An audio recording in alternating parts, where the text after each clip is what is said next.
บุญส้นเผาตลาดนัดเดือน3เมืองต้าหลีบุญส้นเผาตลาดนัดเดือน3ของกิ่งแขวงต้าหลีแขวงยุนนานประเทศจีนมีประวัติศาสตร์กาย 1,300 ปีเป็นบุญดั้งเดิมอันสำคัญของเผ่าปายและเป็นการร่วมชุมนุมกันของประชาชนเพื่อแลกเปลี่ยนวัตถุสินค้าและกิจกรรมวัฒนธรรมบันเทิงในปี 2008 ตลาดนัดเดือน3ได้ถูกจัดเข้าในรายชื่อมรดกวัฒนธรรมที่บ่แม่นวัตถุระดับชาติของจีนวันที่ 12 หาวันที่ 18 เมษายน 2025 บุญส้นเผาตลาดนัดเดือน3ได้จัดขึ้นอยู่ที่นครหลวงต้าหลีแขวงปกครองตนเองเผ่าป่ายต้าหลีในพิธีเปิดละครเต้นและห้องเพลงขนาดใหญ่เรื่องตลาดนัดพันปีที่แสดงโดยทีมงานนักแสดงจำนวนพันกว่าคน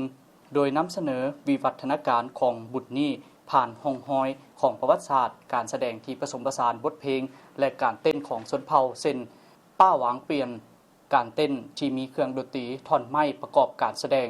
กองแปดเหลี่ยมและอื่นๆยังรวมไปถึงการเต้นบัลเล่ต์การเต้นฮิปฮอปยังมีการแสดงพิธีการแต่งงานเผ่าปายหลังจากพิธีเปิดประตูทิศใต้ของเมืองบูฮานต้าหลีได้จัดงานแสดงเครื่องนุ่งชนเผ่าผู้แสดงจะนุ่งชุดแต่งงานที่มีเอกลักษณ์พิเศษและชุดเครื่องนุ่งเผ่าปายที่ประดิษฐ์สร้างใหม่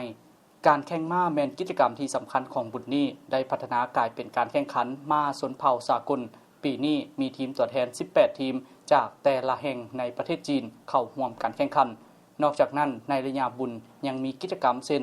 การวางแสดงดอกไม้การยิงธนูสิงซ่าและอื่นๆในด้านอาหารและเครื่องดื่มได้สนองอาหารแซ่บดั้งเดิมเช่นไก่ตุ๋นห่วงเหมือนจีป่าส้มหวานแป้งถั่วบดละเอียดซีโต้เฟินและอื่นๆแสดงให้เห็นถึงวัฒนธรรมอาหารจีนอันอุดมสมบูรณ์ยินดีต้อนรับสู่ตลาดนัดเดือน3เมืองต้าหลีสัมผัสกับประสบการณ์วัฒนธรรมจีนที่เป็นเอกลักษณ์